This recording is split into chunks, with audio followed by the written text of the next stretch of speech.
ഈശോമിശിഹായ്ക്ക് സ്തുതിയായിരിക്കട്ടെ. നമ്മൾ ഈ സെലിബ്രിറ്റീസിനെ കണ്ടിട്ടില്ല, അവർ വല്ല പരിപാടിക്ക് വന്നു കഴിഞ്ഞാൽ ആൾക്കാരെല്ലാം കൂടി ഒരു ഇടിച്ച് കുത്തി തൊടാനും പിടിക്കാനും ഫോട്ടോ എടുക്കാനൊക്കെ ആയിട്ട് അങ്ങനത്തെ ഒരു രംഗം നിങ്ങൾ മനസ്സിൽ കാണുക. ഇതേപോലെ ഒരു രംഗം ബൈബിളിൽ നമ്മൾ കാണുന്നുണ്ട്. ഈശോ ഇങ്ങനെ ആൾക്കാരുടെ ഇടയിലേക്ക് വരുമ്പോൾ മാർക്കോസിൻ്റെ സുവിശേഷം 3-ാം അധ്യായത്തിൽ നമ്മൾ കാണുന്നുണ്ട്. ഈശോ വരുമ്പോഴേക്കും ആൾക്കാരെല്ലാം ഇങ്ങനെ അവിടെ എഴുതി വെച്ചിരിക്കുന്നത് ഇങ്ങനെയല്ലേ, അവരുടെ ആളുകളുടെ ഇടയിൽപ്പെട്ട് ഞെരുങ്ങാതിരിക്കാൻ വേണ്ടിയിട്ട് അവൻ പറയുകയാണ്, ഒരു വള്ളം മാറ്റി നിർത്തുക എന്ന് പറഞ്ഞ് അകലെ അങ്ങ് മാറി നിൽക്കുവാണ്. എന്നിട്ട് കുറേ രോഗശാന്തികളും ഒക്കെ നൽകിയിട്ട് അവനൊരു മല മുകളിലേക്ക് തനിയെ കയറി പോവുകയാണ്.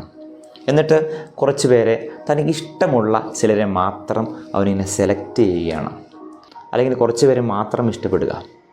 ഈ ആളുകളെല്ലാം ഇവൻ്റെ പുറകെ കൂടിയത്, ഈശോയെ അനുഗമിച്ചത് ഒരുപക്ഷെ അവർക്ക് എന്തെങ്കിലും കിട്ടുമെന്ന് പ്രതീക്ഷിച്ചുകൊണ്ടായിരിക്കാം. ചില രോഗശാന്തികളും ചില അത്ഭുതങ്ങളും ചില അടയാളങ്ങളൊക്കെ കിട്ടും, എന്തൊക്കെയോ കിട്ടാൻ വേണ്ടിയിട്ട് യേശുവിൻ്റെ പുറകെ ഓടിയ ഒരു ജനക്കൂട്ടത്തെയാണ് നമ്മളിവിടെ കാണുക.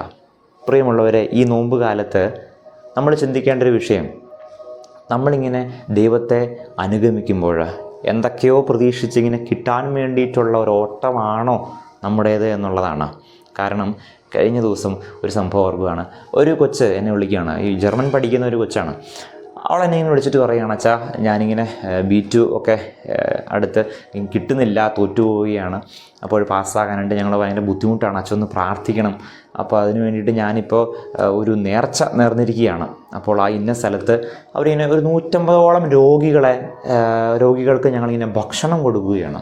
അപ്പോൾ ഞാനിത് കേട്ട് കഴിഞ്ഞപ്പോൾ ഇത്രയും വിശ്വാസ തീക്ഷ്ണതയുള്ള കുട്ടികളാണല്ലോ എന്നൊക്കെ കരുതി ഞാനിങ്ങനെ അതിനെപ്പറ്റി ചോദിച്ചപ്പോൾ പറയുകയാണ്, അതിങ്ങനെ 150 പേർക്ക് നമ്മൾ തന്നെ ഉണ്ടാക്കി അവർക്ക് അത് കൊണ്ടുപോയി കൊടുത്ത്, ഈ പാവപ്പെട്ട ആളുകളാണ്, അവർക്ക് ഈ ഭക്ഷണം കൊണ്ട് ഒരു നേർച്ച പോലെ ഒരു നിയോഗമൊക്കെ വെച്ച് ഞങ്ങളിങ്ങനെ ചെയ്യുകയാണ്, നല്ല കാര്യം എന്ന് ഞാൻ പറഞ്ഞു.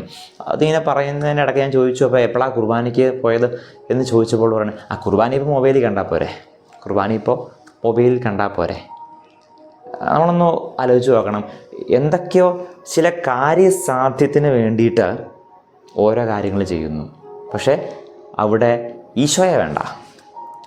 ഞായറാഴ്ച ദിവസമാണെന്ന് വിചാരിക്കണം, ഞായറാഴ്ച ദിവസം ഈശോയെ വേണ്ട, ഈശോയെ സ്വീകരിക്കാനായിട്ട് അല്ലെങ്കിൽ കുർബാനയിൽ പങ്കുകൊള്ളുക എന്നൊരു കാര്യം പോലും മാറ്റിവെച്ചാൽ അതിപ്പോൾ മൊബൈലിൽ കണ്ടാൽ പോരെ.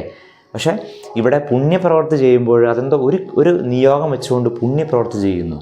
പ്രിയമുള്ളവരെ, നമ്മൾ ചിന്തിക്കേണ്ട ഒരു വിഷയം തന്നെയാണിത്. ഇന്ന് ആളുകൾ ഇങ്ങനെ ഓടുകയാണ് പല കാര്യങ്ങൾക്ക് വേണ്ടി, പല നിയോഗങ്ങൾ വെച്ചുകൊണ്ട് ഇങ്ങനെ ഓടുകയാണ്, പല ആവശ്യങ്ങളാണ്. പക്ഷേ ബേസിക്കായിട്ട് ദൈവത്തെ അന്വേഷിക്കാനായിട്ട്, ഈശോയെ നേടാൻ വേണ്ടിയിട്ട് ഞാൻ ഓടുന്നുണ്ടോ എന്നുള്ളതാണ് നമ്മുടെ ചിന്ത. ഈശോയ്ക്ക് വേണ്ടിയിട്ടാണ് നിൻ്റെ ഓട്ടമെങ്കിൽ നിൻ്റെ ഓട്ടം വെറുതെയല്ല. ഈശോയുടെ പുറകെ ഓടുന്നതൊക്കെ കൊള്ളാം, പക്ഷേ ഈശോ ഒരു കാര്യം പറഞ്ഞിട്ടുണ്ട്, എന്നെ അനുഗമിക്കാൻ ആഗ്രഹിക്കുന്നവൻ സ്വന്തം കുരിശെടുത്തുകൊണ്ട് എൻ്റെ പിന്നാലെ വരട്ടെ എന്നുള്ളതാണ്.